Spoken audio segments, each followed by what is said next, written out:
नमस्कार, मुद्दा देख रहे हैं आप। मैं हूं आपके साथ नेहा दुबे। उत्तरकाशी के निर्माणाधीन टनल में फंसे 41 मजदूरों के बाहर निकलने का इंतजार अब लंबा होता जा रहा है। 16 दिन हो गए लेकिन अभी खुशखबरी नहीं मिल सकी है। उधर मजदूरों को जल्द से जल्द बाहर निकालने के लिए युद्ध स्तर पर काम चल रहा है। रेस्क्यू टीम एक साथ 2 योजनाओं पर काम कर रही है। मैनुअल ड्रिलिंग के साथ साथ वर्टिकल ड्रिलिंग भी चल रही है। रविवार से पहाड़ के ऊपर से वर्टिकल ड्रिलिंग का काम शुरू हो गया है। वहीं मैनुअल ड्रिलिंग के लिए भारतीय सेना की टीम ने घटनास्थल पर मोर्चा संभाल लिया। रिपोर्ट देखें।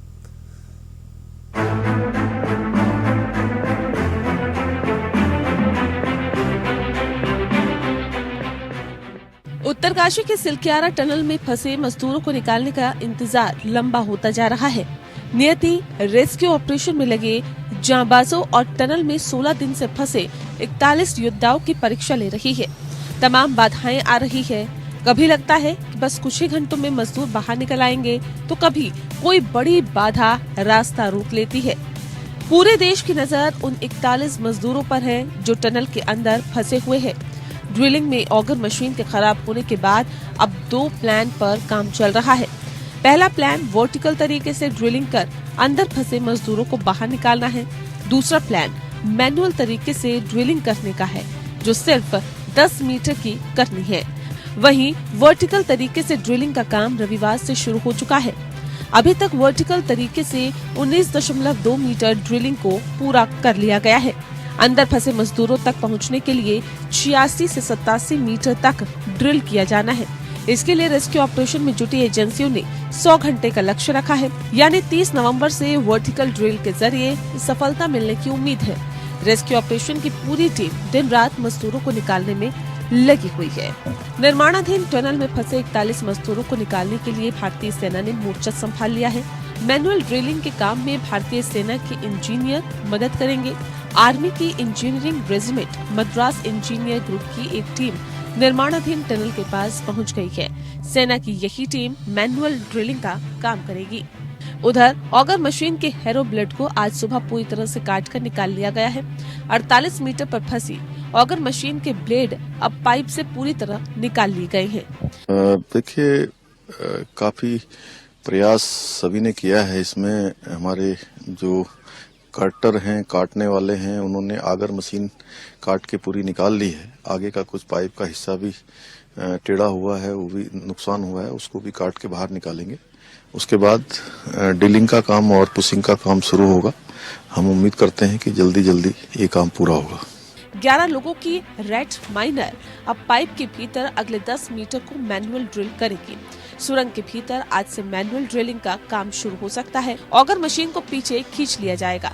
उसके बाद पाइप के मार्बल की सफाई होगी और फिर रेड माइनिंग की टीम एक बार में 6 घंटे लगातार अपने उपकरणों के साथ अंदर के पत्थर, औजारों और राह में आने वाले धातु के हिस्सों को काटकर रास्ता बनाएगी।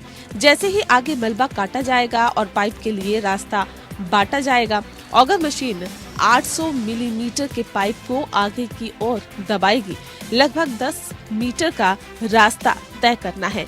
मुंबई के सीवर में काम करने वाले श्रमिकों की भी मदद ली जा रही है, जो मलबा हटाकर अंदर के लिए रास्ता बनाएंगे। तमाम तरह की कोशिशें की जा रही है ताकि 41 मजदूरों को जल्द से जल्द बाहर निकाला जा सके। अब ये कोशिशें कब रंग लाती है, ये देखने वाली बात होगी। Bureau report, APN। जी हाँ, तो ये कोशिशें कब रंग लाती है, ये वाकई देखने वाली बात होगी, लेकिन युद्ध स्तर पर काम हो रहा है, इसमें कोई दो राय नहीं। इस विषय पे तफसील से चर्चा करेंगे। खास मेहमान हमारे साथ मौजूद हैं, उनसे आपका परिचय करा देते हैं। इस वक्त हमारे साथ अश्विनी शाही जी हैं, प्रवक्ता हैं भारतीय जनता पार्टी के। बहुत स्वागत है आपका। राम श्रीवास्तव जी हमारे साथ है, भूवैज्ञानिक है, आपका बहुत स्वागत है।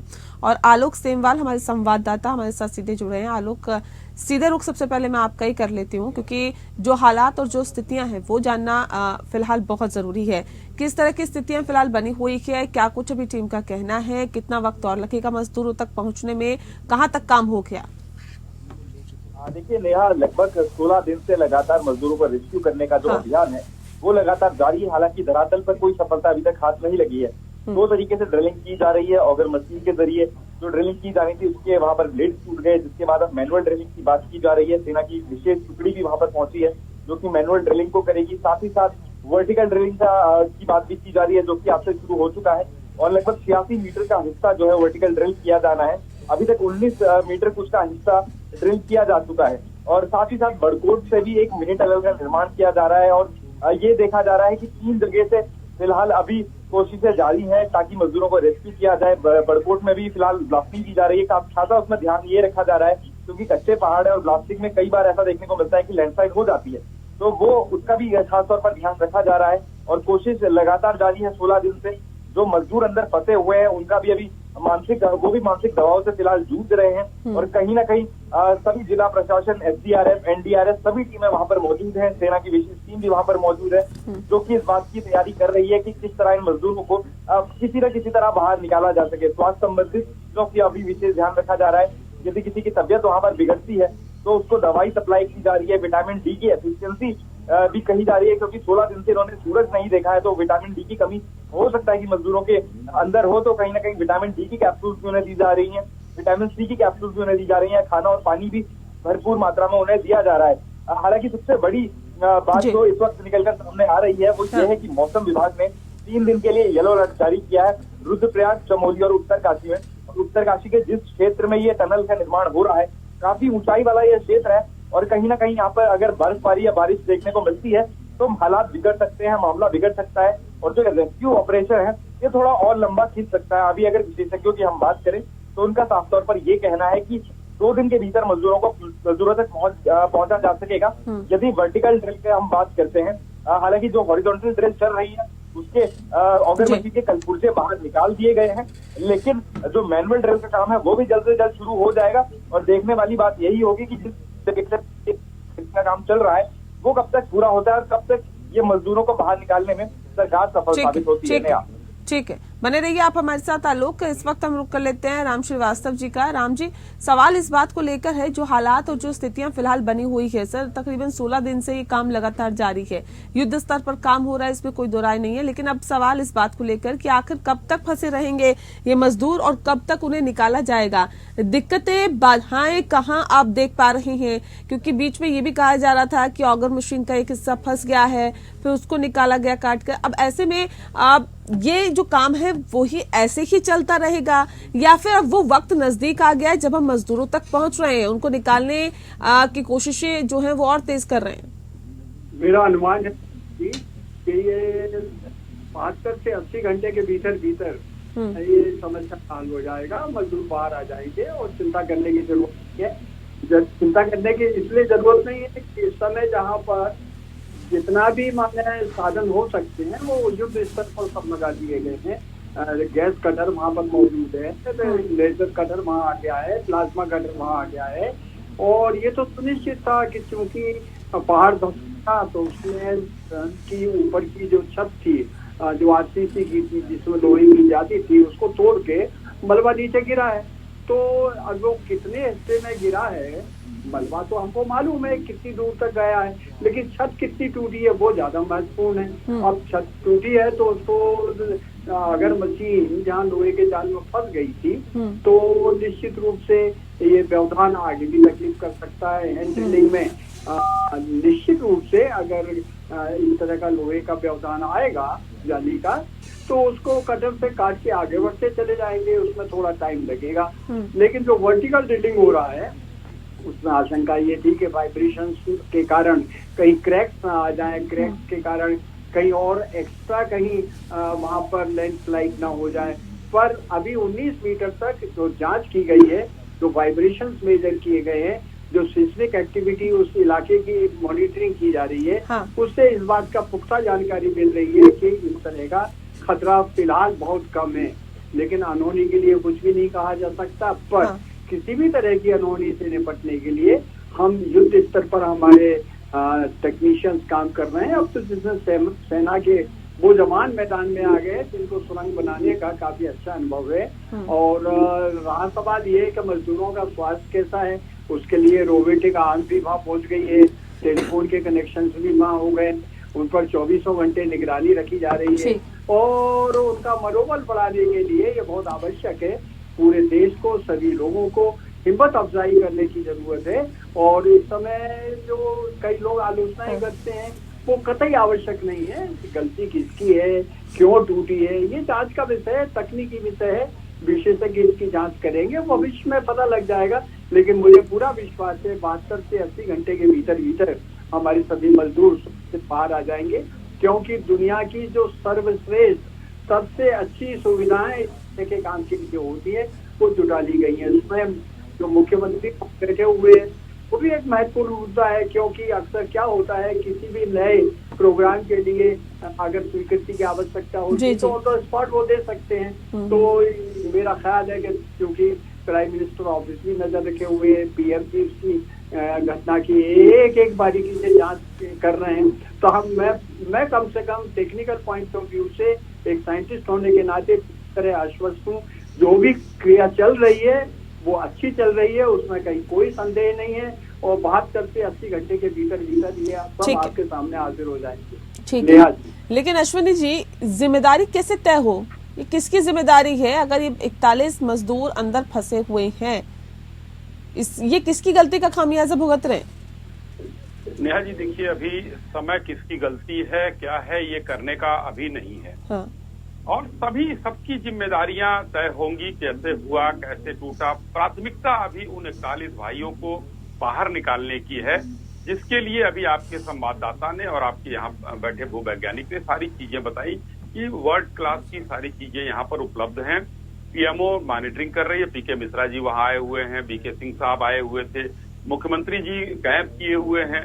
तो ये सारी चीजें सेना से लेकर एसडीआरएफ एनडीआरएफ सब वहां लगे हुए हैं, और पहली प्राथमिकता ये है कि उन भाइयों को निकाला जाए, बाहर किया जाए, जांच होगी, क्योंकि कहीं न कहीं जो चूक हुई है, निर्माण में कमी रही या कोई कोताही बरती गई, क्या है ये सब बहुत लंबा चौड़ा, उसके लिए जांच कमेटी होगी और जो दोषी होगा उसको सजा मिलेगी। लेकिन अभी ये बात करने का वक्त हम नहीं है। अभी वक्त है कि उन भाइयों को बाहर निकाला जाए, सकुशल जो उनके परिवार के लोग आज जो है गमजदा हैं कि क्या स्थिति है वहाँ, कैसे है, कम से कम बातचीत तो हो रही है, इस वजह से थोड़ी सी ढाढ़स है। नहीं, लेकिन कांग्रेस पार्टी ये भी कह रही है कि मुख्यमंत्री अगर खुद वहां पर पहुंच रहे हैं, केंद्रीय मंत्री खुद वहां पर पहुंच रहे हैं, तो क्या सरकारी अमला वहां उनकी सेवा में लग जाता है? कह रहे कि ऐसे में और ज्यादा दिक्कतों का सामना करना पड़ रहा है, नहीं हो पा रहा है वो ऑपरेशन इतने सफलतापूर्वक। और दूसरी बात, इस बात को भी कहा जा रहा है कि टनल को कोई नुकसान ना हो, इसके लिए भी कोशिशें लगातार जारी है। प्राथमिकता ये है कि टनल को नुकसान ना हो, मजदूरों को निकालना प्राथमिकता नहीं है सरकार की। कांग्रेस का कौन सा नेता वहां गया था? कांग्रेसी देखिए इतने बड़े ढकोसलेबाज हैं, जो जवाहरलाल नेहरू का सिगरेट लेने जहाज भेज सकते थे, अमला उसको देखना चाहिए ना। राजीव गांधी अपने परिवार के साथ सरकारी चीजों से पिकनिक मनाया करते थे, उसमें देखें उन लोगों ने 56 साल लूटा है, यहाँ उनको कोई संवेदना नहीं है, उनको यहाँ बोल देना है। कौन सा नेता गया था वहां, जरा बताइए मुझे, एक नेता, बड़े नेता का नाम बता दीजिए जो गया। राहुल गांधी गए थे, जो भारत तोड़ो यात्रा कर रहे थे वो गए थे, प्रियंका जी गई थी। तो ये इन लोगों की बात छोड़िए, उनके अध्यक्ष गए थे नहीं गए थे, ये बैठकर कुछ भी बोलकर निकल लेना, क्योंकि उनको तो सरकार केंद्र में आपकी है, राज्य में आपकी है, वो जाके करेंगे भी क्या, इस बात को भी तो समझिए ना, करना तो आप लोगों को ही है। बहुत अच्छा सवाल नेहा जी। वो लखीमपुर में जो है उन लोगों ने जाके क्या किया, लाइन लगाए हुए थे। हाथरस में उन्होंने जाकर क्या किया, लाइन लगाए हुए थे। तो वही कर लेते, वहां जाकर हंगामा कर लेते। अरे कम से कम जनता समझती, वहां दौड़ाकर अगर या तो स्वागत करती या दौड़ाकर भगा देती, कुछ तो करते जाकर। लेकिन यहाँ पर अभी जो है बहुत संवेदनशील विषय है, और कांग्रेस पार्टी और उसके नेता संवेदनहीन है। उनको सिर्फ विरोध करना है, क्योंकि भारतीय जनता पार्टी की सरकार केंद्र में है और वहाँ है। तो वहां जाकर क्या एक कील भी लगाया है उन लोगों ने? नहीं लगाया है। तो आज कहने के लिए कुछ भी कहें, हम लोग सब लोग जवाब देंगे उनका। लेकिन 41 भाइयों को बचाने के बाद जो अभी आपके भूवैज्ञानिक ने कहा 70-80 घंटे और हैं, तो वर्टिकल ड्रिलिंग हो रही है। बाकी वहां से शुरुआत से 1, 2, 3, 4 प्लान करके रखा गया था कि अगर ये नहीं तो ये नहीं तो ये। उसमें जिसमें सफलता मिल गई, हमारे वो भाई बाहर निकल आएंगे, तो हम सभी कांग्रेसियों का भी जवाब दे लेंगे, जांच का भी जवाब दे लेंगे, जांच भी करेंगे, दंडित भी करेंगे, सब कुछ करेंगे। लेकिन फिलहाल उनको निकालने की प्रक्रिया हम पहले करेंगे। ठीक है आलोक, एक बार मैं फिर से आपका रुख कर लेती हूँ, क्योंकि ये कहा जा रहा है कि जिस कंपनी को इसका पूरा निर्माण काम दे रखा था, उस कंपनी पे तो पहले से ही आरोप लग रहे हैं, पहले से ही उस पे कई आरोप लग चुके हैं, उंगलियां उठ चुकी है, उसके बावजूद भी इस टनल का निर्माण कार्य उसको दिया गया। जी बिल्कुल, देखिए जब टनल का निर्माण किया जा रहा था तो उस वक्त ये आरोप, जब ये लैंडस्लाइड हुई उसके बाद ये आरोप लगे थे कि इस टनल के निर्माण के वक्त सबसे पहले तो कंपनी द्वारा टीबीएम मशीन का इस्तेमाल नहीं किया गया, ब्लास्टिंग के जरिए इस टनल का निर्माण किया गया। जैसे मैंने आपको पहले भी बताया कि ब्लास्टिंग उत्तराखंड के पहाड़ों के लिए बहुत घातक साबित होती है, क्योंकि कच्चे पहाड़ है, भुरभुरी मिट्टी से बने हुए ये पहाड़ है, और जब ब्लास्टिंग होती है तो कहीं ना कहीं पहाड़ धंसते हैं, लैंडस्लाइड जैसी घटनाएं जो है वो एक आम बात हो जाती है। तो टीबीएम मशीन का इस्तेमाल किया जाना था, जबकि वो नहीं किया गया। दूसरा, एक अलार्म सिस्टम की बात की गई थी। जो कंपनी का अलार्म सिस्टम था जो ये बताता है कि अगर ऐसा कोई हादसा होने वाला है तो सबसे पहले वो सचेत करता है कि टेक्टोनिक प्लेट हिल रही हैं या लैंडस्लाइड जैसी घटना होने वाली है। वो अलार्म सिस्टम भी ठीक तरीके से काम नहीं कर रहा था। ये दो बहुत बड़े विषय थे जिस पर कंपनी पर सवाल उठे हैं। हालांकि जैसा अभी बात चल ही रही है कि अभी फिलहाल ये बात महत्वपूर्ण नहीं है कि किसकी गलती थी और किसकी गलती से ये सुरंग का कार्य जो है ये अवरुद्ध हुआ और किस वजह से लैंडस्लाइड हुई है। जरूरी बात ये है कि मजदूरों को कब तक निकाला जाना है, इसके लिए लगातार सरकार भी प्रयास कर रही है, शासन प्रशासन भी प्रयास कर रहा है, लेकिन धरातल पर अभी तक कुछ हाथ नहीं लगा है सरकार के भी, इसको कहने में भी कोई दो राय नहीं है। ठीक है, लेकिन देखिए सवाल तो उठ चुके हैं। भले ही हम ये कह रहे हो कि ये वक्त सही नहीं है अभी इस बात को डिस्कस करने का कि कहाँ कमियां रही, कैसे कमियां रही, कहाँ गलतियां रही, किस वजह से आखिर इस तरह के खामियाजा मजदूरों को भुगतना पड़ रहा है। लेकिन ये भी कहा जा रहा है कि जो हालात फिलहाल बने हुए हैं उसके अंदर बहुत सारे ऐसी दिक्कतें हैं जिसको कहीं ना कहीं समझने की जरूरत है और जिनको समझा जाना चाहिए। लेकिन राम श्रीवास्तव जी, मैं आपका रुख कर लेती हूँ। सर, एक वक्त इतना ज्यादा लग जाना, 16वां दिन है आज सर, आप क्या वजह इसके पीछे मानते कि इतना वक्त लग गया? देखिए, आप कल भी हमारे साथ बैठे थे, नेता तो यही कह रहे हैं कि क्या किसी मंत्री, क्या किसी विधायक, क्या किसी बड़े नेता के बच्चे अगर अंदर होते तो इतना वक्त लगता क्या? ये महज मजदूर है इसलिए इतना वक्त लग रहा है। देखिए, उन्होंने जो कुछ भी कहा था हादसा इस पर था। क्या मंत्री का बच्चा अगर उसमें फंसा होता या विधायक का बच्चा कोई फंसा होता तो ऐसा कोई जादू टोना करके वो उसको बाहर निकाल सकते हैं क्या? ये सब इनको शुद्ध भाषा में कहा जाए तो इसे बकवास आरोप है। रहा सवाल ये कि देरी क्यों हुई है? देरी इसलिए हुई है कि एक तो अप्रत्याशित घटना थी, दूसरी चीज ये है कि उसके लिए अब पहले से हमारे जो तंत्र था वो तैयार नहीं था, और पहले कभी सोच भी नहीं सकते ऐसी अचानक स्थिति आ जाएगी। अब उसके लिए एक ही तरीका था, अगर मशीन से पाइप डाल दें, लेकिन उस समय ये भूल हो गई कि जब लोहे का जाली उस पर गिरेगी, क्यों मलबा गिरा है तो जाली को तोड़कर गिरा है। हाँ। तो कहीं टेक्निकल फॉल्ट तो है। हाँ। बचाव में भी है और डिजाइन में भी है। लेकिन हमको सकारात्मक दृष्टि से अगर देखें तो एक साइंटिस्ट होने के नाते मेरा इसमें आपके माध्यम से सुझाव है कि हमको जिस तरह से बड़े बड़े बांधों के भीतर सुरंग हुआ करती है, उस सुरंग में स्ट्रेन गेज लगे रहते हैं जो लगातार दबाव बनाए रखते हैं और इस बात की सूचना देते रहते हैं कहीं ज्यादा पानी तो नहीं आ गया है जिससे कि ये बांध का जो लोड बेयरिंग कैपेसिटी है उसको क्रॉस कर रहा है, उस रेड लेवल को पहुंच रहा है। ऐसे इस टनल में हमको जगह जगह स्ट्रेन गेजेस लगाकर पहाड़ का जो दबाव पड़ रहा है, प्रेशर पड़ रहा है, स्ट्रेस पड़ रहा है, उसका मॉनिटरिंग करना चाहिए और भविष्य में ये शिक्षा लेना चाहिए। देखिए, एक छोटी सी बात है, चीन हमारा जो पड़ोसी देश है, हालांकि हमारे संबंध उससे अच्छे नहीं है, उसके पास कम से कम 1100 छोटे छोटे टापू हैं। उनमें से 6500 टापू तो लगभग ऐसे हैं कि जिसमें 500 स्क्वायर मीटर माइल का एरिया है, और वहाँ ट्रांसपोर्टेशन के लिए उन्होंने समुद्र के नीचे ऊपर समुद्र का पानी भरा हुआ है, सुरंगें बनाई है। कैसे बनाई है? क्योंकि इसी तरह से आजकल तो हाई टेक्नोलॉजी इतनी एडवांस हो चुकी है, इसलिए हमको डरने घबराने की कोई जरूरत नहीं है। जरूरत तो सिर्फ इतनी है कि इस तरह के जो भी काम हो उनको हम अब पुरानी तरकीब से निकालकर नए टेक्नोलॉजी का उपयोग करें। और नई टेक्नोलॉजी जैसे गैस कटर से काट रहे थे, अरे लेजर कटर अवेलेबल है। नहीं सर, इससे पहले नहीं लगता था कि दो कम से कम प्लानों पर काम करना चाहिए था? ये एक प्लान पर काम करके उसी पे आगे बढ़ के कहीं ना कहीं ये समय व्यर्थ करने वाली बात हुई। देखिए नेहा जी, बड़ी सीधी सी बात है, काम कौन करता है, सजेशन कौन देता है कि हमको ये करना है, ये करना है? एक्सपर्ट करते हैं। एक्सपर्ट कौन से होते हैं? वो हाई ऑफिसर्स होते हैं। संभवतः ग्राउंड लेवल पर बैठे हुए साइंटिस्ट से अभी हमारे देश में संपर्क करने की परंपरा नहीं है। अगर ये परंपरा होती और हमारे टॉप लेवल पर बैठे हुए, ये समस्या ऐसी है जिसको बाद में डिस्कस करना चाहिए, क्योंकि इस तरह की और भी कई जगह हैं जहाँ पर जैसे बर्फ गिरती है और एवलांची में हमारे जवान मर जाते हैं। अब एवलांची से बचने के आजकल जो नए साधन है, जो नए उपकरण है, नई टेक्नोलॉजी है, उसका हम उपयोग ही नहीं कर रहे हैं। क्यों नहीं कर रहे हैं? अभी हमारे ब्यूरोक्रेसी में एक ही परंपरा, उसमें सरकार का दोष नहीं है।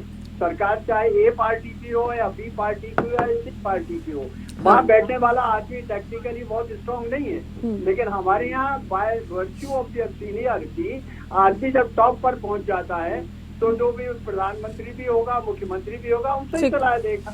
लेकिन ग्राउंड लेवल पर जो रहते हैं उनको असलियत मालूम रहती है। तो इसमें कहीं कोई फ्लॉ नहीं है, मुख्यमंत्री की भी कोई गलती नहीं है। उनका वहाँ डेरा डाल कर बैठना, उससे कोई प्रभाव नहीं हो रहा, बल्कि काम की प्रगति बढ़ रही है, सीरियसनेस बढ़ रही है। इसलिए मेरा पूरा विश्वास है 72 घंटे के भीतर भीतर आपको शुभ समाचार मिल जाएंगे सभी। चलिए, उम्मीद तो सर यही करते हैं कि 72 घंटे के अंदर अंदर ये शुभ समाचार, जिसकी आप भी उम्मीद कर रहे हैं, उसकी हम भी उम्मीद करते हैं और पूरा देश उसकी उम्मीद कर रहे हैं, खासकर उत्तराखंड तो उसकी उम्मीद कर ही रहा है कि जल्द से जल्द ये मजदूर बाहर आए। लेकिन अश्विनी जी, मानकों को ताक पर रख के, जिसका अभी जिक्र कर रहे थे आलोक सेमवाल हमारे संवाददाता, कि कुछ ऐसी खामियां, ऐसी कमियां थी, अलार्म की बात उन्होंने की और भी तमाम चीजें उन्होंने गिनाई, जिसको ताक पर रखकर कहीं ना कहीं ये निर्माण कार्य किया जा रहा था। सर, ये अगर मानकों को ताक पर रखकर ये कार्य किया जाएगा तो जाहिर तौर पे इस तरह की दुर्घटनाओं की संभावना ज्यादा रहती है। नेहा जी, सच है, आपके संवाददाता को छोड़कर कोई ग्राउंड जीरो पे नहीं है और वो वहाँ की वास्तविक स्थिति से अवगत आपको करा रहे हैं। इन्हीं सब विषयों की जांच होगी। अगर कमी नहीं रही होती तो वो छत तोड़कर नहीं गिरता। पूरे देश में देखिए किस तरीके से भूमिगत मेट्रो बन रही है। अब तो इंडिया से जो है दुबई तक समुद्र के नीचे हम भी रास्ता बनाने की बात कर रहे हैं। तो ये बहुत सी चीजें, एडवांस टेक्नोलॉजी आ रही है। कहीं ना कहीं कमी रही होगी, इस वजह से ये दुर्घटना हुई, उसकी जांच जरूर होगी और कंपनियों पर तो खामियाजा भुगतना ही पड़ेगा।